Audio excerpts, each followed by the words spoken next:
Welcome to TaNaCh Talk. I'm your host, William Hall, broadcasting live out of Kingsland, Texas, USA, with another episode of TNT, Twisted New Testament, with Rabbi Stuart Federow, Judaism and Christianity, a contrastee. Yes, now in English, and in Spanish, and in Portuguese. Wahoo, baby. Wahoo. Wahoo, baby. That's right. Yeah. Okay, guys, if you're tuning in right now, I clicked the wrong link a minute ago, and it shut it off, so I had to restart again, which gave it a whole new URL. That's why you probably had a little glitch there. But it looks like you guys are finding us already. Great, great, great. Okay, so here we go. So we're going to go. We're going to go with this. Does the New Testament promote violence as punishment for non-believers? And this is triggered from a comment and with our debate, our Christian debate last week, which I will play the clip of here in just a moment here. First of all and foremost, I want you guys to make sure you don't forget to check out Rabbi Stuart Federow's new website. He already has one, whatjewsbelieve.org. That works like a cell phone app. If you have any questions about the New Testament, why Jews don't believe in Jesus, go to whatjewsbelieve.org, and you will find so many hyperlinks with questions and topics that will take you to lectures. You'll also find a link at the website to buy his book, Judaism and Christianity, a Contrast, which is a nice little book right there. And then the new website, of course, is HebrewJumpstart.com. Absolutely amazing. One of the best learning videos I think that's out there right now. And I'm not speaking for myself or from Rabbi Federow, but from all the people who are claiming this. So right now we're up. Just takes every single consonant and every single vowel and drills you on how to pronounce it. So yes, truly in 1 hour, you should be able to pick up the Bible and sound out the Hebrew words. So. Absolutely. And so I believe right now that video is up to like 320,000 views. Thank you. So, Shannon. Oh, good. All right, so we're live and hot. That's good. I'm seeing 32 on right now. I don't see any chat yet. If they're chatting, that means the chat's enabled. Then that's good. I don't see any chat yet. I got to refresh my screen. Apparently. Oh, there we go. All right, Crystal Cheney, welcome back. Who else is there? Hi, Linda. And Shoshana and Al and Hi, Shannon. Shannon. Lisa. Okay, guys, listen. If you're viewing this, Andrea, if you ever get an email or an Instagram or anything social media wise, Telegram. I haven't heard of Telegram in years. I believe Linda, who's viewing right now, I think she was the one to call me and asked me if Rabbi Singer was sending out Telegram messages promoting things to try to stir up money. Guys, that's all scams. Unless you hear it straight from them, if you see a video and he's talking, or Rabbi Federow has a promotion, or I've got a video, a fundraiser, unless you see those words coming out of my lips, do not trust anything you see in text. Don't go to these links and start donating money to these people, because people are making like they are somebody to try to get you to give money to them. Don't buy that. Unless you heard it out of their mouths and have a link associated directly with the original post, don't play around with that. They will rob you blind. Don't do that. It's a scam. And so thank you, Linda, for bringing it to my attention. Somebody brought it to my attention last year it was 6 months ago maybe, that someone did it with Rabbi Singer in a chat group or something. I can't remember what it was. And I think maybe Linda was also mentioning something in the chat group also. Okay, moving on. So what you don't need to see the. So hi Seekers, hi Kathy, hi Joseph, hi 92 Vanguard, hi Sandra. Yes, 92 Vanguard, we are live. That's better than the alternative. Okay. We are alive. I'm alive. Okay. All right, and I'm feeling a lot better, by the way. Thank you very much. Okay, Sharon Nix, hello. All right, so here we go. Let me play this clip, and this will be the first topic. If we finish this topic soon, we'll open up the phone lines. And when you call in, if you're a Christian and you want to call in, do that, and be prepared if you want to stay on the phone call with us throughout the duration of the show. That way you can kind of talk back and forth with us. I realize sometimes people will actually put a question out there, and then we'll answer it, or somebody will answer it, and they won't feel satisfied that we answer it right, and they want to clarify, but they can't because they hung up. So we're willing to keep you on the phone for as long as it takes. So just if you're a Christian and this is new to you, and you really want to know answers, and definitely give us a call, and we'll keep you on the phone. Okay. So all right, for right now, let me go ahead and play this video clip. Rabbi, tell me when I need to stop. You'll hear right away. Here we go. All right, y'all tune in. Oh, let me turn this back up and pause the music. Up we go. Here we go. You could bring up that I'm a person that dislikes the Holocaust and what happened with the Holocaust Mm-hmm. and everything before the Holocaust. But if you want to point fingers at the church has done a bunch of terrible things. That doesn't align with what the New Testament actually teaches, though. Is that where we stop? And that's when he said this, I wanted to respond to it, but we kind of went on with some other things, and I never got to go back to it. Right on. Okay, let's do that. So that's really what I wanted to respond to. He says that the church has done a bunch of terrible things that does not align with what the New Testament teaches. Really? Okay, I would urge him to take a look at Matthew 27, 24 to 25, and I know what he'll say about it, but let's talk about it. Pardon me 1 second. I got to recopy this. I lost the copy paste. Let me do this 1 second. No, it wasn't your fault. It was mine. I'm trying to do too many things at once. And let's go back down here. I could just share. Oh, I should just share that part of the screen. Oh, I am sharing that part of the screen. I think it's too small. They won't be able to see it though. So let me go ahead and do what I was going to do. Let's copy that. And let's close this back out so we can see you back full screen with your happy face. That's not what I wanted to do. Hello. There we go. And there it is. Okay, cool. All right, now I get to go and paste this in here. Control V. And let's see if that worked. Of course it did. Not. Okay, just go ahead and start reading them off the best you can. My formatting on the copy paste did not work. The verses, but it's Matthew chapter 27, verses 24 and 25. It's the scene where Pontius Pilate is putting Jesus on trial. And 27 verse 24 reads, when Pilate saw that he could prevail nothing, he's talking with the Jews. Okay, the Jews. Every time it talks about the Jews, it's not the Jews of Jerusalem, it's not the Jews of the Promised Land, it's the Jews. So when Pilate saw that he could prevail nothing, but that rather a tumult was made, he took water and washed his hands before the multitude, saying, I am innocent of the blood of this just person. See you to it. Then answered all the people and said, his blood be on us and on our children. And what that means is that according to the Christian New Testament, the Jews therefore become responsible for the crucifixion of their Jesus, of their God. And when it says, then answered all the people and said, his blood be on us and on our children, it means that the Jewish people in Jerusalem at the trial, at Pontius Pilate, is saying, we know he's not guilty. We know he's innocent. So make us and our children guilty forever for his death. Okay. Now, we'll talk about the repercussions of this in a minute. What parent, forget religion, forget Bible, forget morality, what parent who loves their child would ever say, we know we're committing a sin and the guilt for that sin, please hold our own children responsible for that guilt? What parent in their right mind would even think that? That's one thing.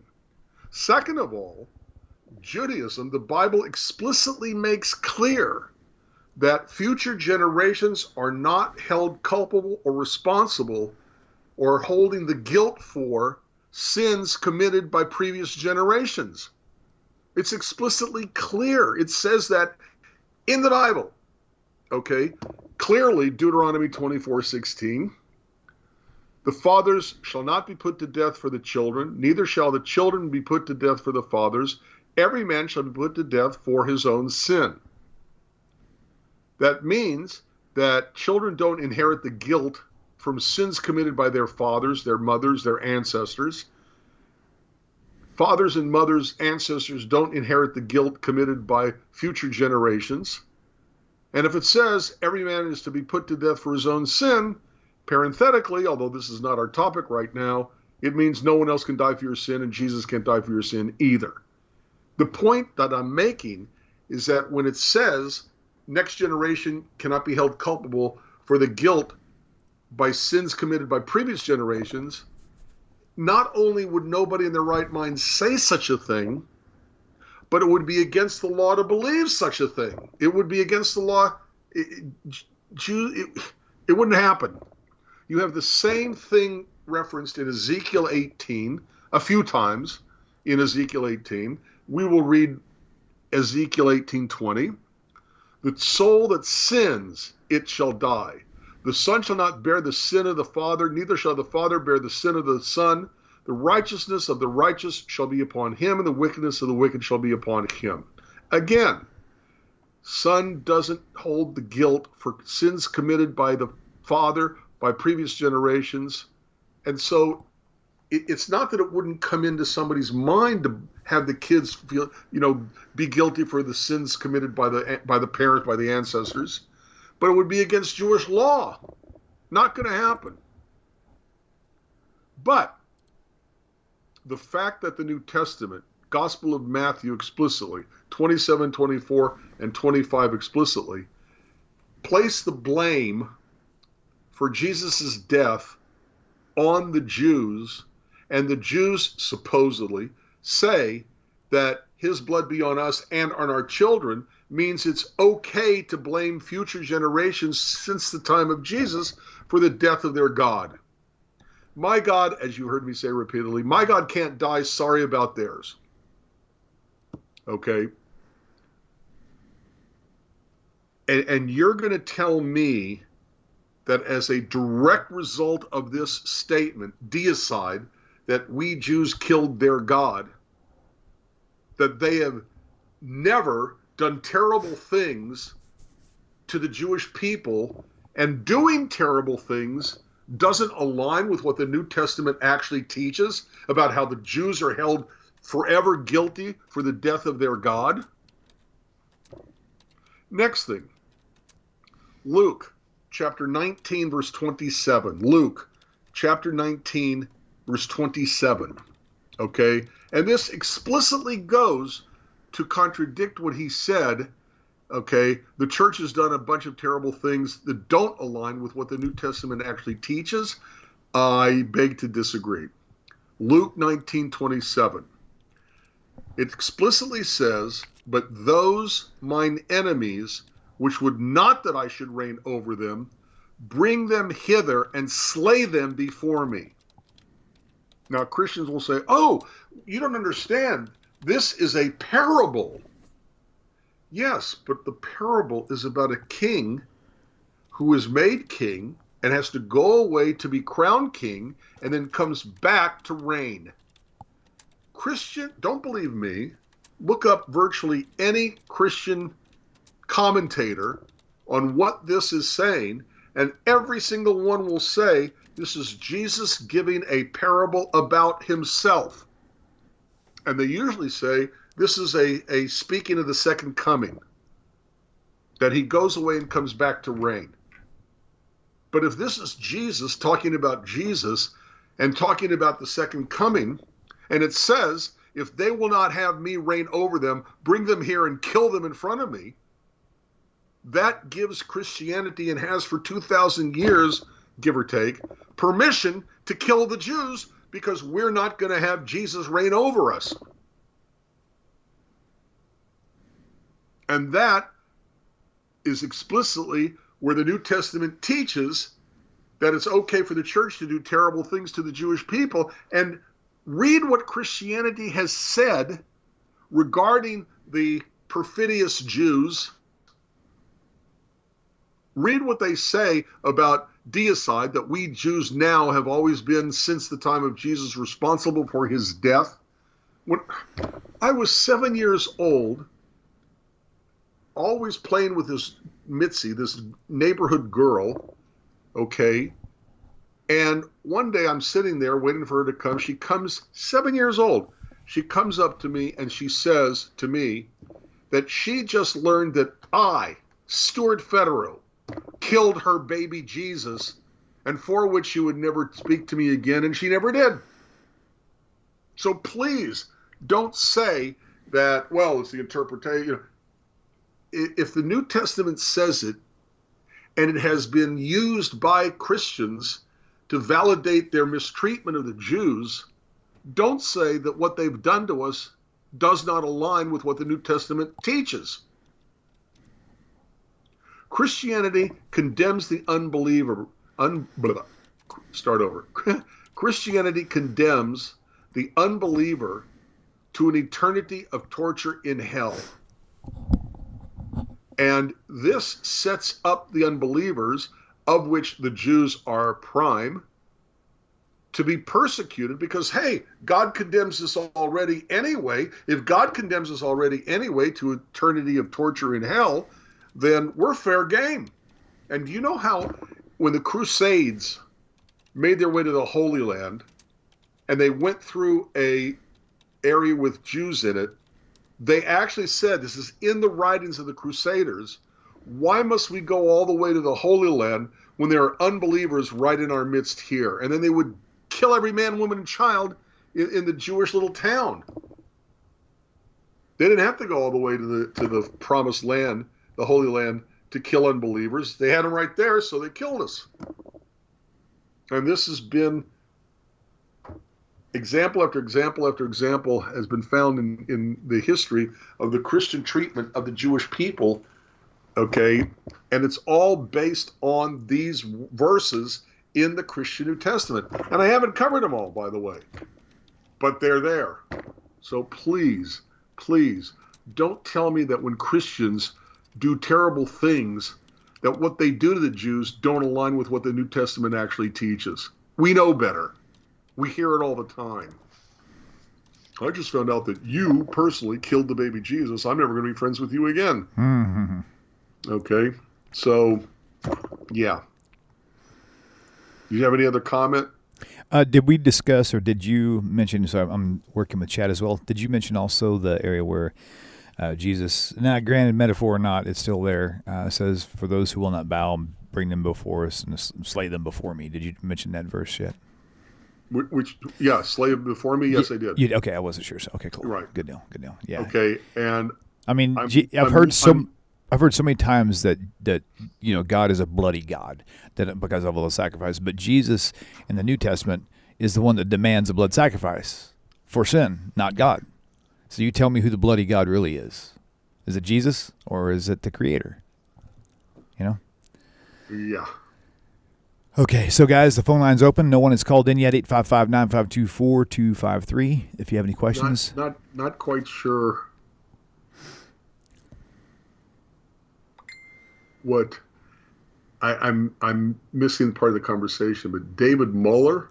Oh, yes, I like that comment. When Jesus comes, he's going to throw all of you into hell, especially because he fulfilled all prophecies and went against God's laws. Okay, pause 1 second. This is great, guys. We're going to spend the rest of the show addressing David Muller. So, David, if you're listening right now, I would appreciate it if you would stop chatting, and we're going to take this. What your statement is, we're going to address it in depth. We're going to take this as long as we need to. We got 35 minutes left, but we'll go over if we have to.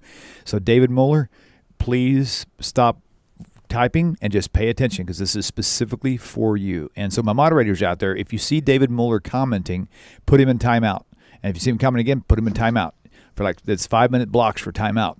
But I want you to listen. I don't want you reading and responding to chat. Pay attention because this is for you. Rabbi, take it away. I'm almost speechless, and let me tell you why. Okay, let me find it again because I just moved up.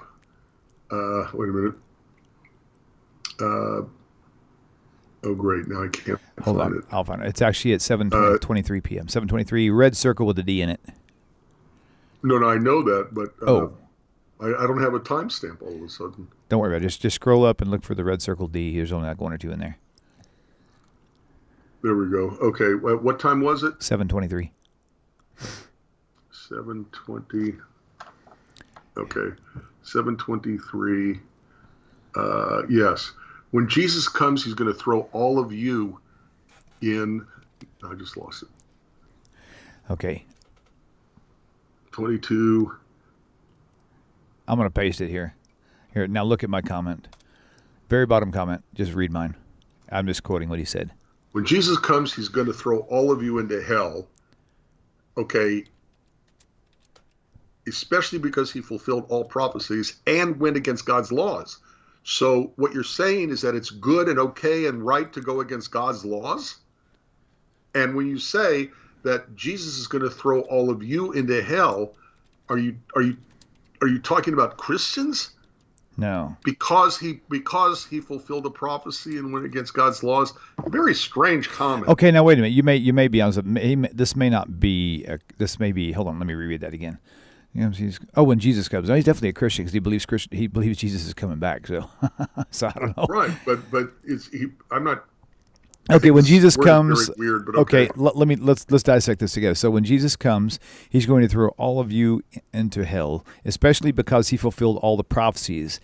And this is weird. And went against God's law. That's the part that don't make it. So forget that last part because because actually he did go against.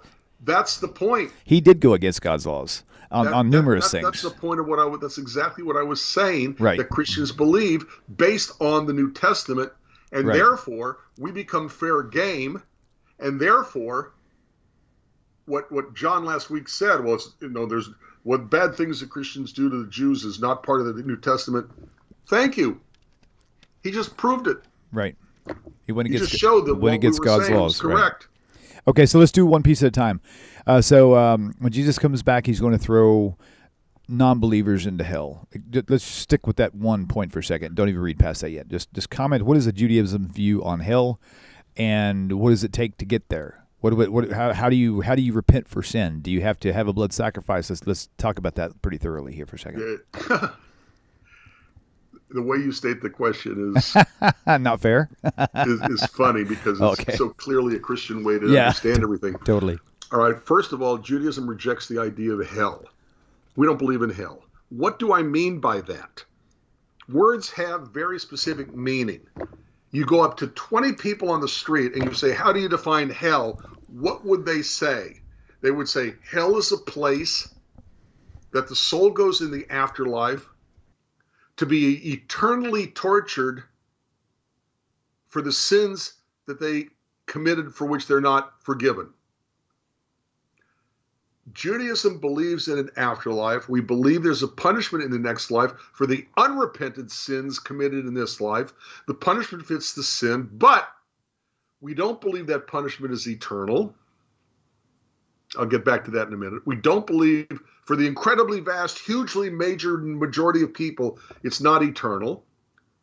The punishment fits the sin. And when the punishment is over, as it explicitly says in Ecclesiastes chapter 12, verse 7, the dust returns to dust from which it came, and the spirit, the soul, goes back to God who gave it. We believe we are made of body and soul. When the body dies, the soul goes back to God who gave it. Okay? So there is a punishment. There's a punishment in the next life for the unrepented sins committed in this life. But you cannot call it hell because hell by definition is eternal. Now, there are in fact, yes, a few, very few, extremely few individuals whose behavior is so vile that some rabbinic texts will say that they are tortured for eternity. Some texts that say that after they are punished, their soul is annihilated. It's called annihilation of the soul. They just cease to exist. The souls are gone. But for the incredibly vast, hugely vast, enormously vast majority of people all over the earth, and by the way, it doesn't say the Jewish soul goes back to God who gave it. It doesn't say the perfect soul that goes back to God who gave it. It says the soul. Judaism never believed that only Jews get to go to heaven. Okay, so true for everybody. We're judged on our behavior, on our actions, not on our belief system, not if we're praying to the right name or the right God. We are judged on our behavior, on what we actually did, our works.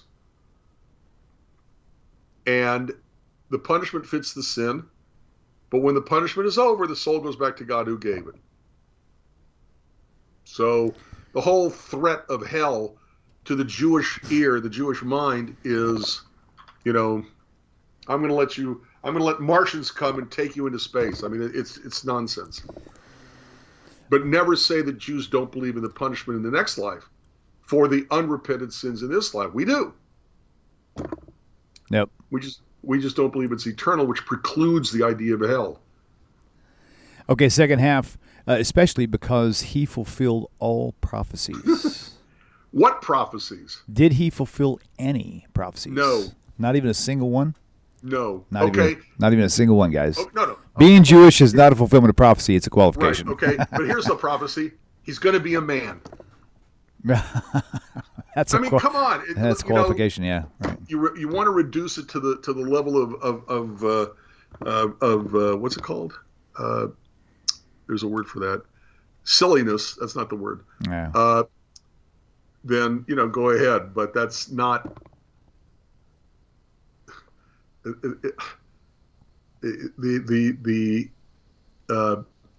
Now I forgot what I was going to say. That's all right. How silly the statement was. Very elementary approach to.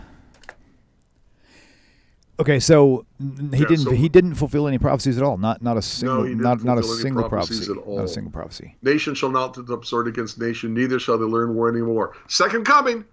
The world will spend 7 years to destroy all the weapons of war. Second coming. Right. There's a laundry list. Second coming. Well, if he doesn't do it the first time around, he's not the Messiah. Yep. Right. Exactly. It says in that day this will happen. In that day this will happen. Not in a later day. Not when he comes back. There's no second coming. So just going on that last thing you said, and went against God's laws. Why is it so important that when the Messiah comes that he follows all of God's laws? Because this guy clearly knows that Jesus went against the grain. He's supposed to be the representative of God. Right. Doesn't mean he's divine. Doesn't mean he's God. Doesn't mean but he is a representative of what. He's a messenger of God. He becomes a king, a ruler of the world. Right. Okay. So presumably he and God are on the right side, on the same side. Yeah. I think that's a pretty good, a pretty accurate assumption we can make. Yep. I want to go back to the sin sacrifices again, because for me that was a pretty big deal, leaving Christianity and all. Finding out that blood sacrifices are, out of all of the sacrificial systems, blood sacrifices are the weakest atonement. You would think that if Jesus is coming it would be like Texas, bigger and better, not the weakest. And so the idea of Christianity promoting blood sacrifice as the only way to atone for sin, and they wound up picking the weakest one of them all. Why? Why is it the weakest? Tell us. That's what we're talking about. No, I'm asking you. Why? You brought it up. Why is it the weakest? This is a conversation. Remember, William? If it was the weakest for me, it would be because it didn't take it out of my hide, for one thing. I was letting something else, I'll be thankful. True. I'll be thankful Never for that. thought of that one. That's pretty good. Right. Let something else suffer for my sake, which is what the whole Christian idea is all about. So, but yeah. So, one of my favorites is that when it talks about a sin sacrifice, when it does talk about one, it's always unintentional, of course, not accidental, not on purpose. But that's right. It's weakest because it only works for a certain kind of sin. Right. Okay, there we go. Which is accidental. That's why it's weakest. Okay, cool. And I love the fact that whenever there is a lamb mentioned, it's a female lamb. So maybe Mary was supposed to be the savior. Right.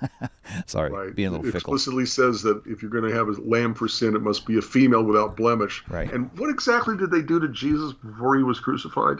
Besides beat him to a bloody pulp and disfigure him. Yeah, that's it right there. Yeah. So how can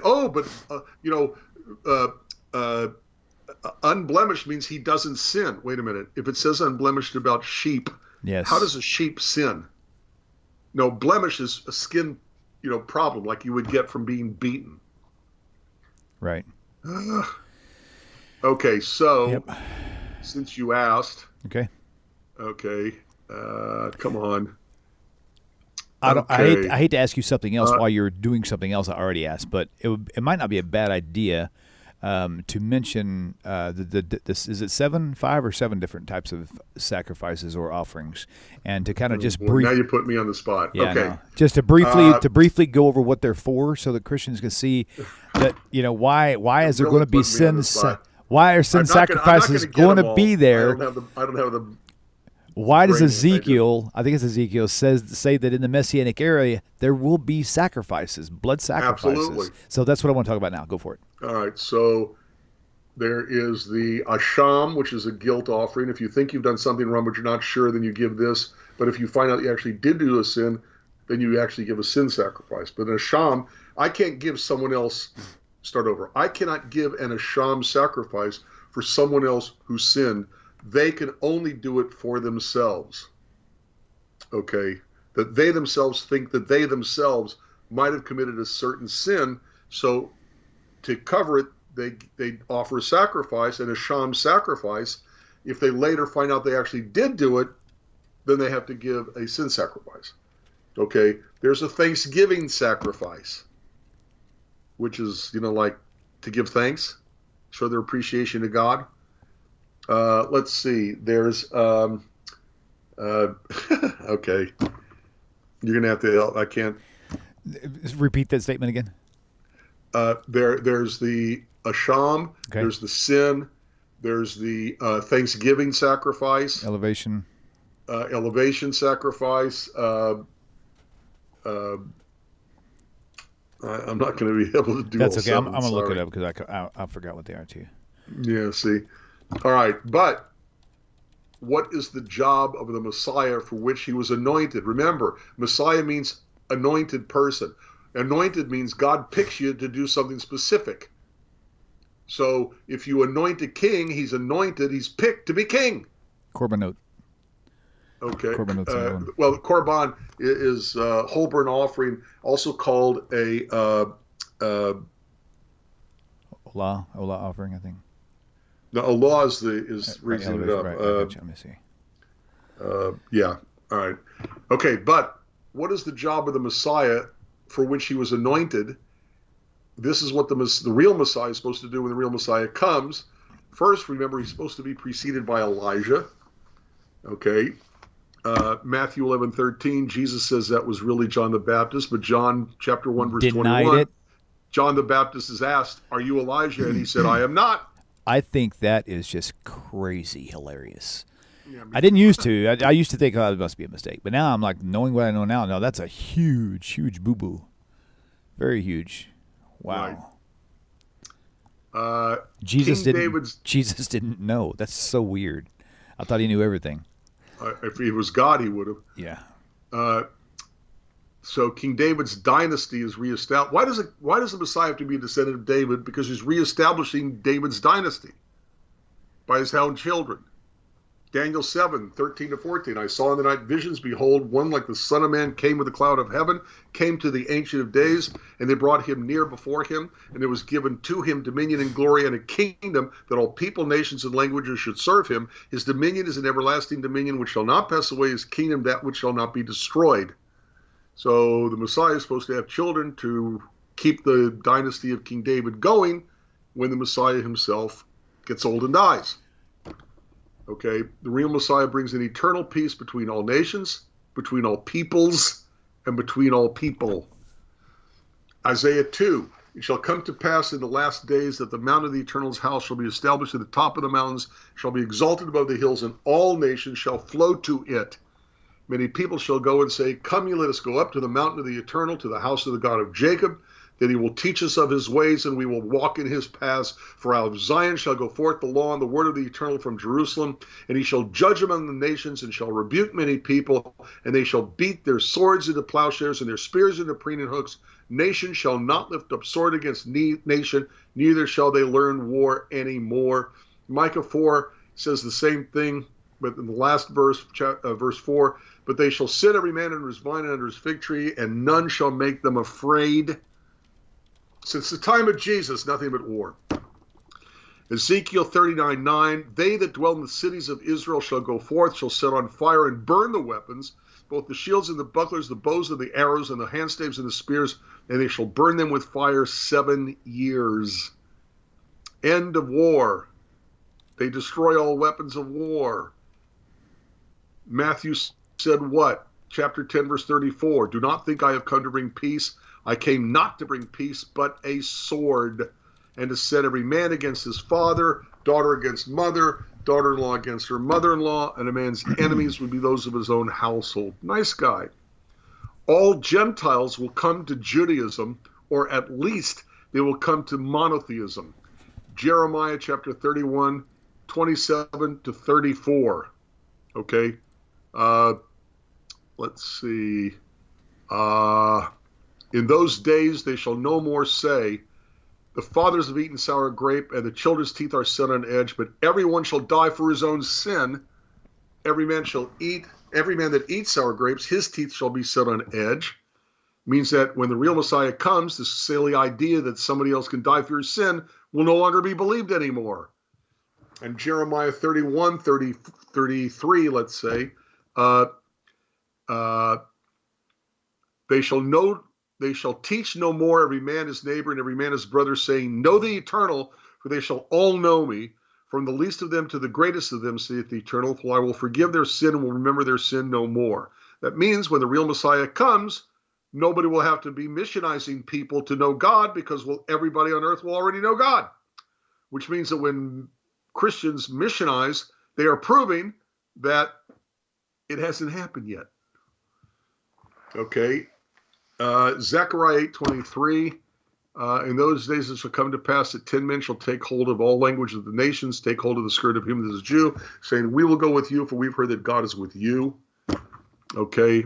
Isaiah 11:9, they shall not hurt nor destroy in all my holy mountain, for the earth shall be full of the knowledge of the Eternal as the waters cover the sea. Again, no hurt nor destroy means no war. You get that in Zechariah 14:9, you get that in Zechariah 14:16. End of all forms of idolatry. Okay. I will cut off the names of the idols out of the land, and they shall no more be remembered. Zechariah 13:2. Universal recognition that the Jewish idea of God is God. We just read it. Isaiah 11:9. The world, sorry McDonald's, sorry Burger King, sorry Taco Bell, the world becomes vegetarian, because if the world becomes with no violence, how can you justify carnivorousnesses? Isaiah 11, the wolf also shall dwell with the lamb, the leopard shall lie down with the kid, the calf and the young lion and the fatling together, and a little child shall lead them. The cow and the bear shall feed, their young ones shall lie down together, and the lion shall eat straw like the ox. Hasn't happened yet. Ingathering of the 12 tribes, Ezekiel 36:24, Isaiah 43:5-6. The temple will be rebuilt, Isaiah chapter 2, verse 2, Ezekiel 37:26 and 28. No more famine anywhere, Ezekiel 36:29-30. Death eventually will cease, Isaiah 25:8. Resurrection of the dead, Isaiah 26:19. Your dead men shall live, together with my dead body shall they arise. Daniel 12:2, Ezekiel 37:12-13, Isaiah 43:5-6. Nations of the earth will help the Jews materially. Gentiles shall come to you. The forces of the Gentiles shall come to you. The multitude of camels shall cover you. The dromedaries of Midian and Ephah, all they from Sheba shall come. They shall bring gold and incense, and they shall show forth the praises of the Eternal. Isaiah 65:6. Isaiah 60:10-12. Isaiah 61:6. Eternal joy and gladness will characterize the Jewish people. Instead of moaning and groaning about all the bad things that people have done to us, mainly Christians, okay, which we discussed already. Okay, Isaiah 51:11. Okay, the redeemed of the Eternal shall return and come with singing to Zion, and everlasting joy shall be upon their head.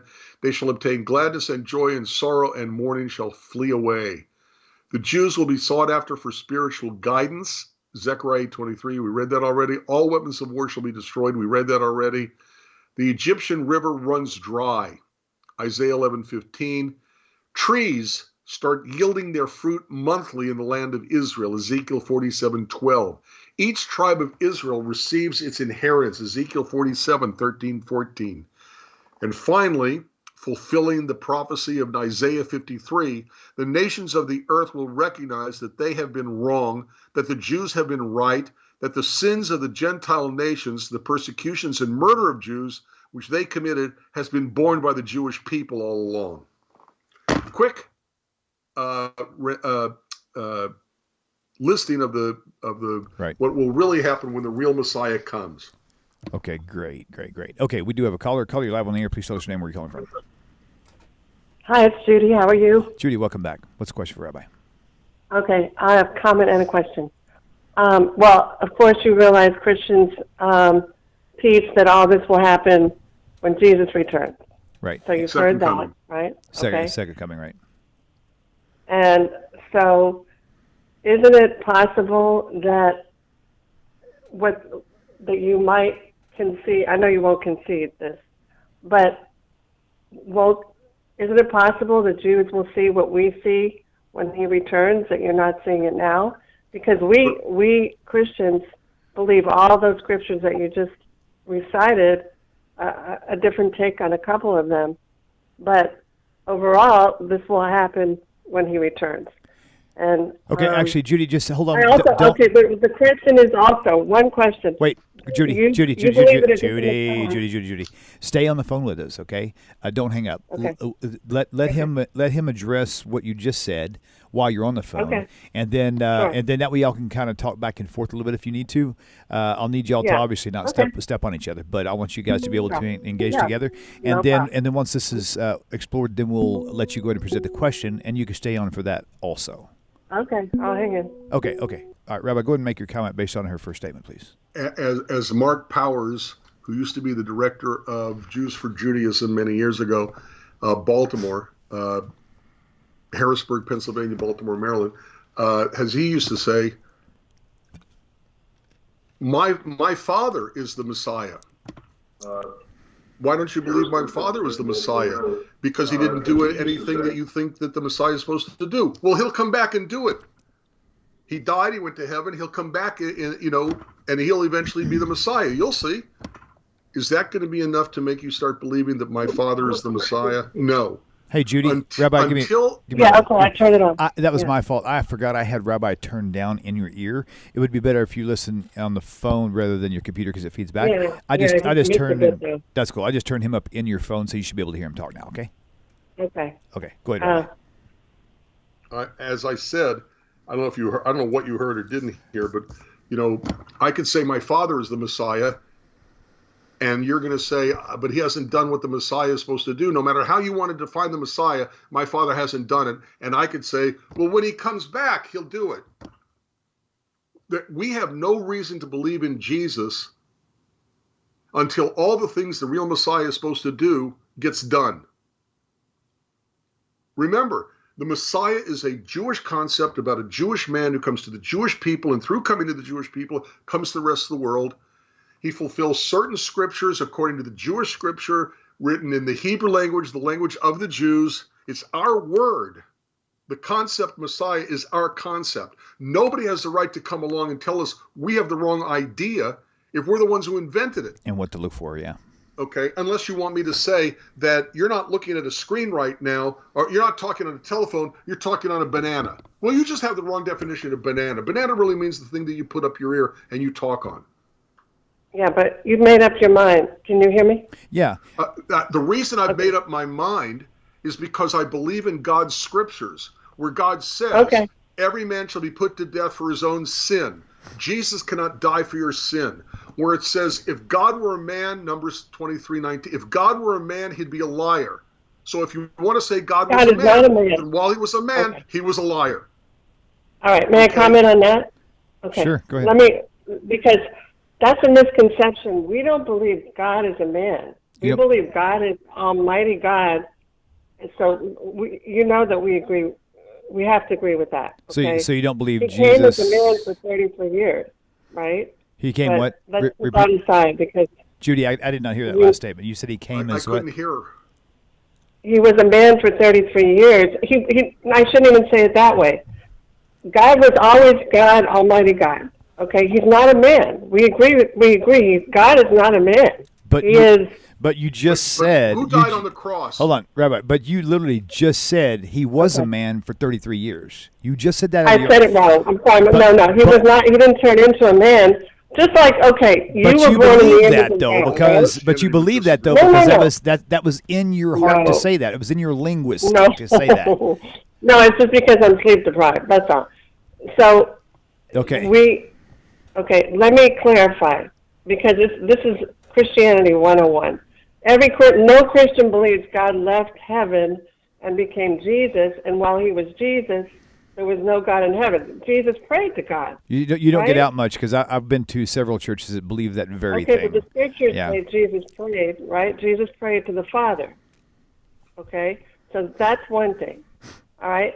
Second of all, there's the Jewish people, there were many Jews that accepted the prophecies from your book and believed that Jesus was the Messiah. It wasn't Gentiles as much as it was a lot of Jewish people that accepted Jesus. That mainly rejected him, more like. There was hardly no one there when he died. In the book of Acts, he's rejected, and the apostles are rejected. Their message is rejected. Why was it rejected? Right. Because it was recognized for what it is, very much in line with pagan idolatrous theology of the Greco-Roman world, of dying, saving man-gods. We're good with that. We'll find out. I like that answer. Who wrote the books, though? Who wrote the books? Mostly Jewish men. Right? First of all, we don't know who wrote the Gospels. There's no signature at the end of each one. We can assume that Paul wrote.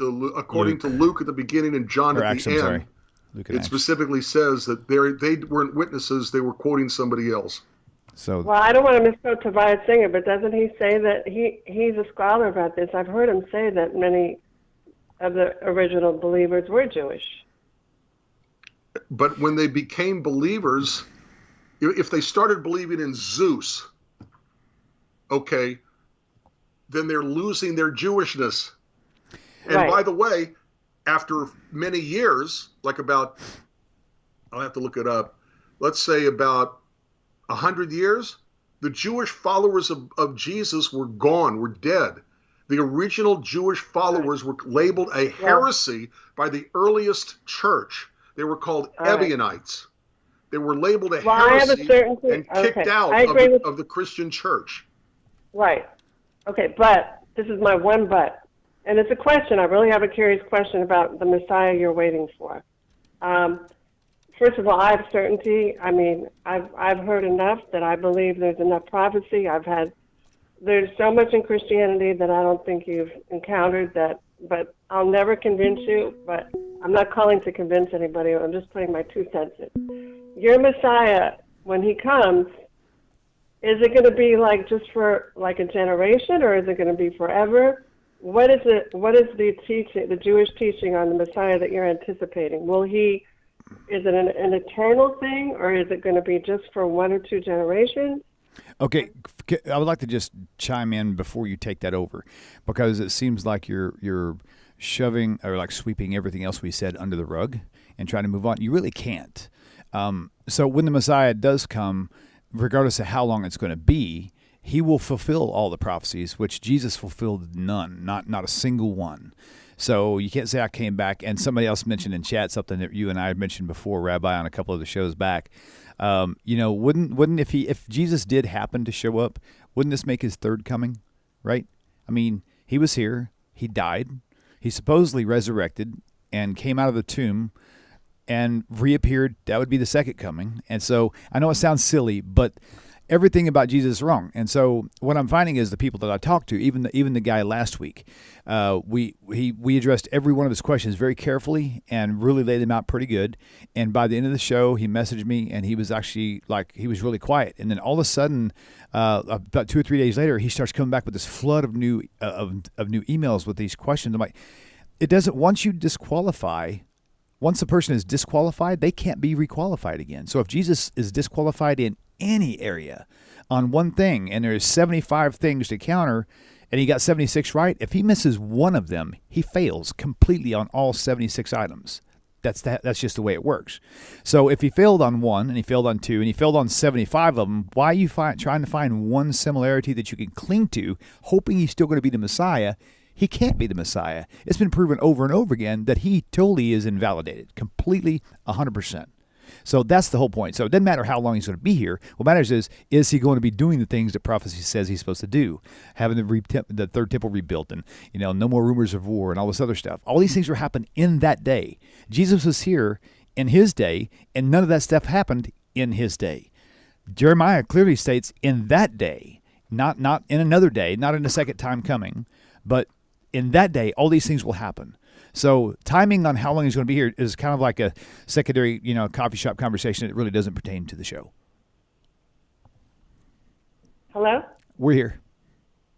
Yeah, well, that was just curiosity. I wasn't trying to debate that. I'm just. Let's wait on that because I want to address your other comments. There are intellectual people who disagree with each one of your precepts. It doesn't matter, though. I mean, it's a matter of opinion and interpretation. Actually, no. It's not a matter of opinion because it's very clear in TaNaCh what is supposed to happen, and it's very clear. It's also very clear in TaNaCh what cannot happen. No one else can die for your sin. The basis of Christianity is that Jesus died for our sin. We cannot accept that. We must reject that because God, in a few places in the TaNaCh, tells us every man shall be put to death for his own sin. The wickedness of the wicked is on the wicked, not on the righteous. The person who actually commits the sin is the one who gets the punishment for the sin. We have to reject the most basic elements of Christian theology because they are all unbiblical. The idea that God and man get confused, even if it's only for 33 years, is paganism, is idolatry, is the Greco-Roman world where they confuse gods and humans all the time. Hercules, his mother was human, his father was God. You've heard me say that before. Mm-hmm. Other people certainly have. We have to reject Jesus as the Messiah because the most basic elements of Christian theology about Jesus are unbiblical at their base. Yep. And who died on the cross? Christians will say that you have to have a blood sacrifice for the forgiveness of sin, and the blood sacrifice of Jesus is that sacrifice that saves us from sin. Who did that dying? Yep. And so, is she still here? No. I didn't expect to have so many callers call in. I'm going to go ahead and reserve the next topic for another caller. Well, you're going to wait a minute because I will. Want to talk about I will, this. And I want you to dissect this thing. Take your time. Okay. Who did the dying on the cross? Christians say that something had to die. A person's whatever had to do the dying for the world to be forgiven for their sin. Now, it's either Jesus, the God who died. My God can't die. Sorry about yours, as you've heard me say. And the only thing that's left is Jesus, the human part. Jesus, the human, did the dying.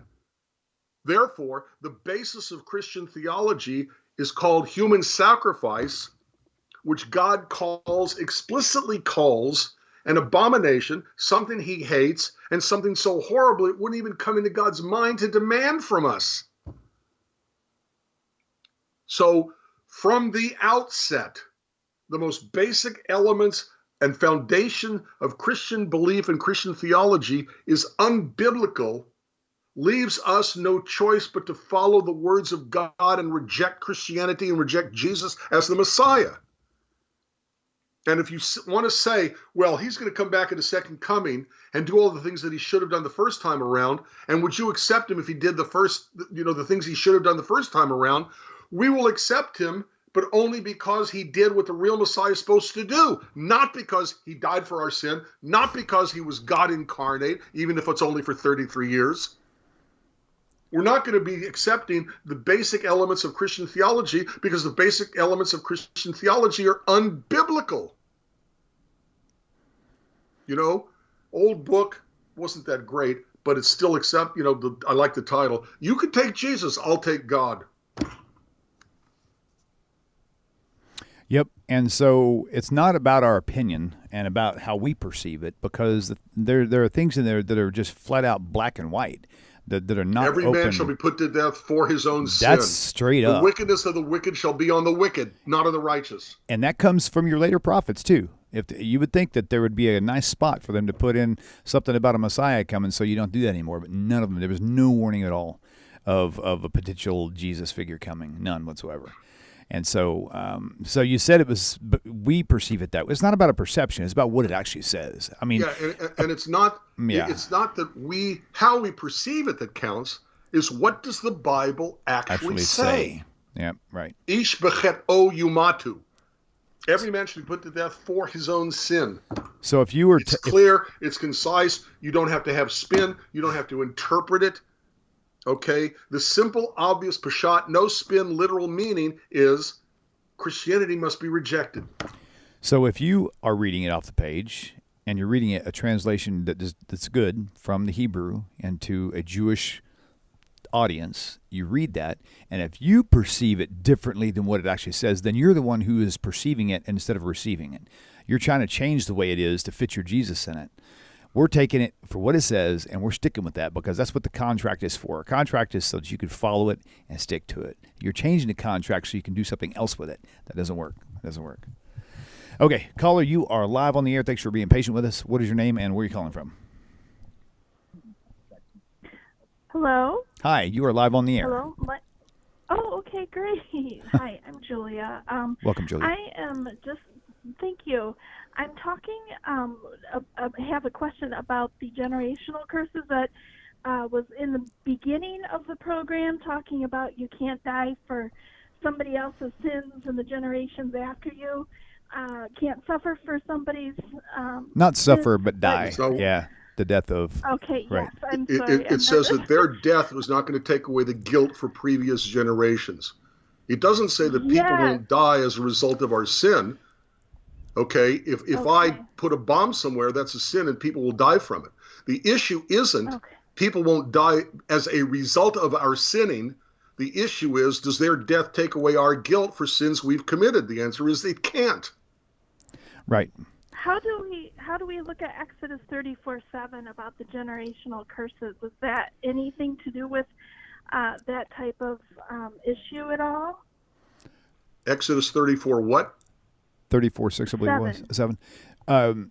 So just before, while you're thinking and looking that up, Rabbi, a thought that I've got on that would be that prophecy is what we are guided with, and in prophecy it states no longer will, which means at one time it did, but it says no longer will a man die for his son, right? So maybe that means that at one time it was like that, but not anymore. So that was all ended. I don't see, but either way. What do you see there, Rabbi? Her reference to Exodus 34:6 and 7. This is God showing Himself to the effect of God is being shown directly to Moses when God passes in front of him. Right. Okay. And the eternal passed by before him and proclaimed, the eternal God, merciful and gracious, long-suffering and abundant in goodness and truth, keeping mercy for thousands, forgiving iniquity, transgression, and sin, and that will by no means clear the guilty, visiting the sin of the fathers upon the children's children to the third and the fourth generation. This is a reflection, by the way, of Exodus 20, which is the 10 Commandments, and it's one word. There's one word here that is not translated correctly, and it messes people up on how to understand what it's saying. I can lean upon a wall, and I can lean against the wall. But if I'm leaning against the wall and I'm leaning on a wall, basically it means the same thing. However, if you switch the word upon and the word against in other contexts, then it really changes the meaning of the whole verse. Okay? Visiting the sin of the fathers against the children and against the children's children to the third and fourth generation. It means recompensing the parents when they sin against the children, or when they sin against the grandchildren, or when they sin against the great-grandchildren. It doesn't mean the children get the guilt for sins committed by the parents. This is a statement against child abuse.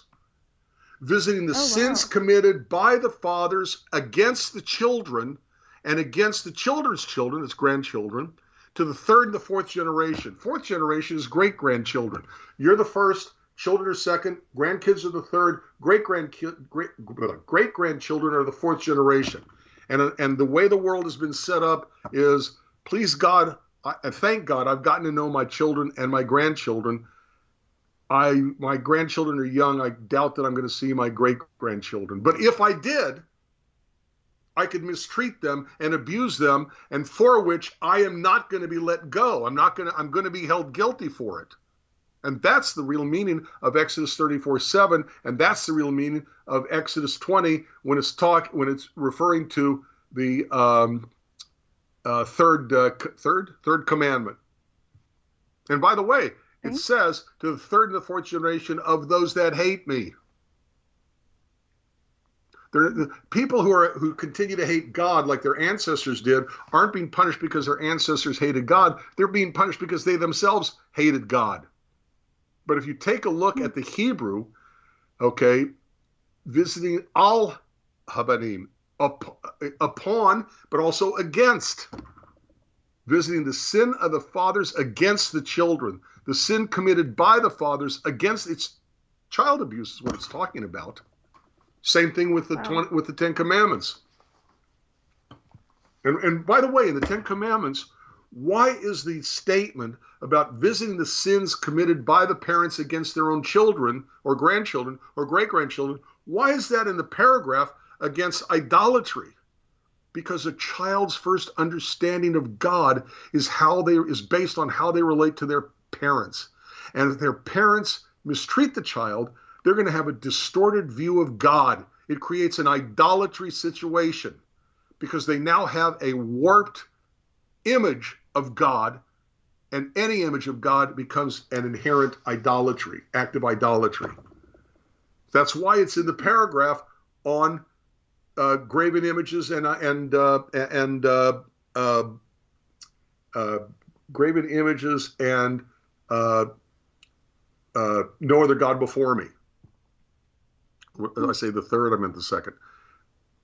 The point, though, is that it's there because it creates an idolatrous situation because the children who've been abused, mistreated. Go read the autobiographies of what I call the professional atheists. Almost everyone will talk about a bad childhood. Their parents mistreated them. Their parents are alcoholics, or there was a divorce or whatever. And it turns them into atheists because they've been given a bad concept of what God is like because their parents gave them problems. So that's what Exodus 34, verse 5 and 6, and 6 and 7 is really all about. Mainly 7. Thank you. And it's also what Exodus 20 is all about. Well, very good. Well, thank you so much for your call. Do you feel like your question was answered okay? Yeah, very well. Thank you. Super. Thank you for your call. Okay, thank you.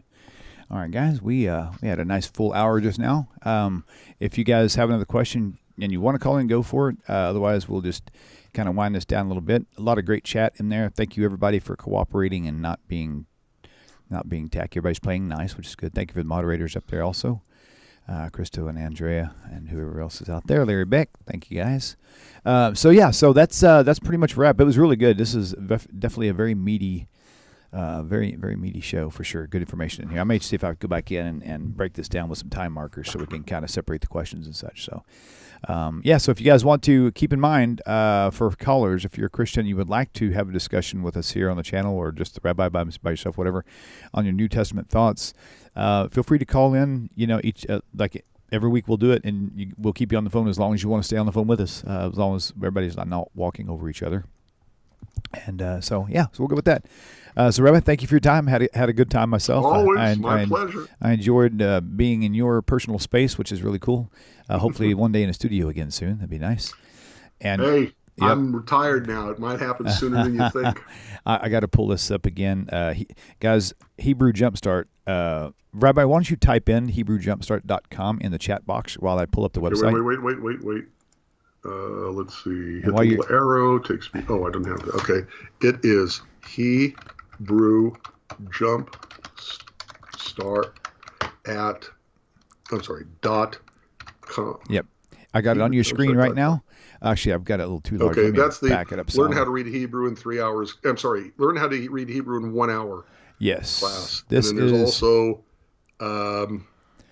So, guys, if you go to that website he just typed there, you'll see the screen right here. And all you have to do is click here, and it'll take you to the YouTube video that I edited for Rabbi here. This in the bottom left corner, we got the full video of him moving letters, and I kind of added some visual animation so it's easier for you to see, a little larger on the screen, colorful animations and stuff.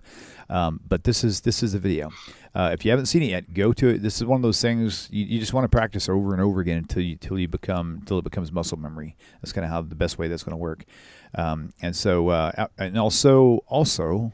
I have to say this. Let me go back a screen because you see this. Well, really? Where'd it go? Oh, man. Let me try it again. Once I closed out of it, it switched out. So Hebrew Jumpstart right here. Let's pull it back up. And you can see here. And for me, this is important for me to say. So Rabbi Federow, you're not on screen now because I don't want you saying anything or seeing anything. In fact, I'm gonna turn your mic down. He's giving you the funny faces. Okay, so I've got him muted so he can't object to anything I'm saying now. A lot of you know that Rabbi Federow has now he's retired now.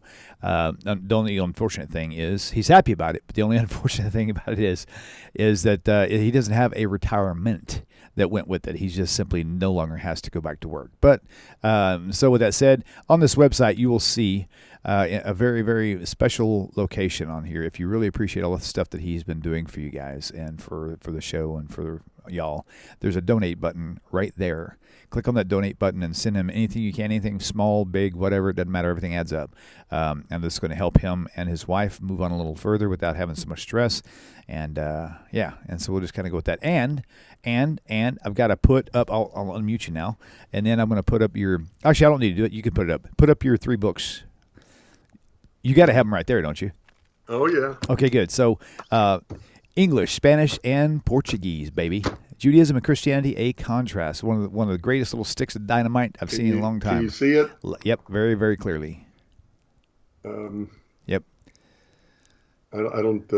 Rabbi, don't trust what you see. Everybody else. Right, okay. Right, it's about 10 or 20 seconds behind. This is the English one. Okay. Hope you can see that. Okay, this is the Spanish one. Okay.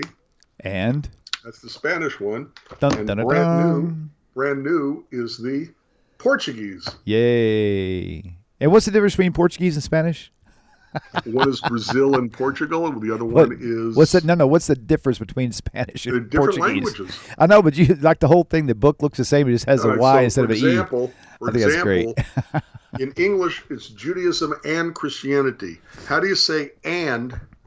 Okay, in Spanish, it's a Y. E, yeah, with the Y. E. E with the Y. Okay. In Portuguese, it's the letter E. Which I think is pronounced A. I'm not sure. Oh, really? So do pronounce it differently? Okay. Yeah. Oh, okay.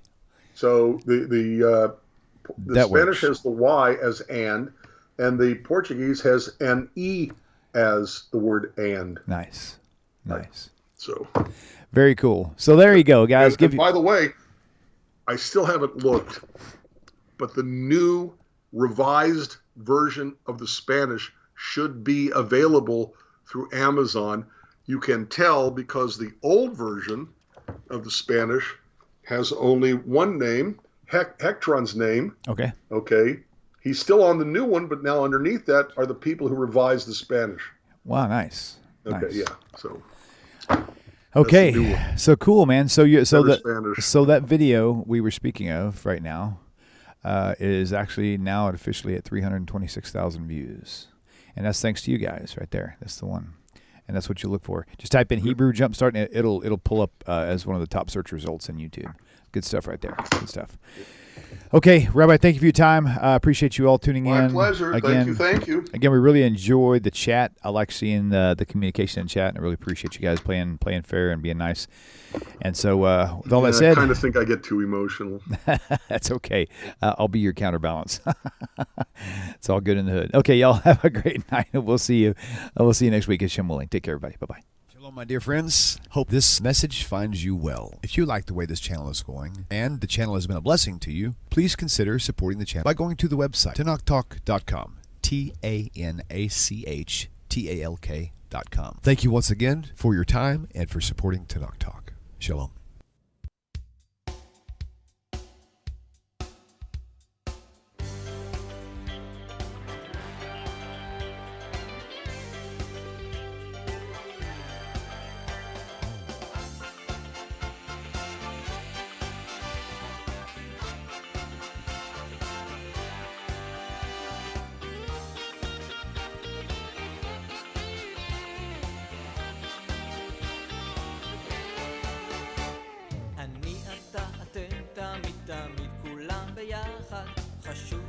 חשוב והכרחי להיות ביחד. איפוק זו העוצמה, ויתור זו הגדולה, השאיפה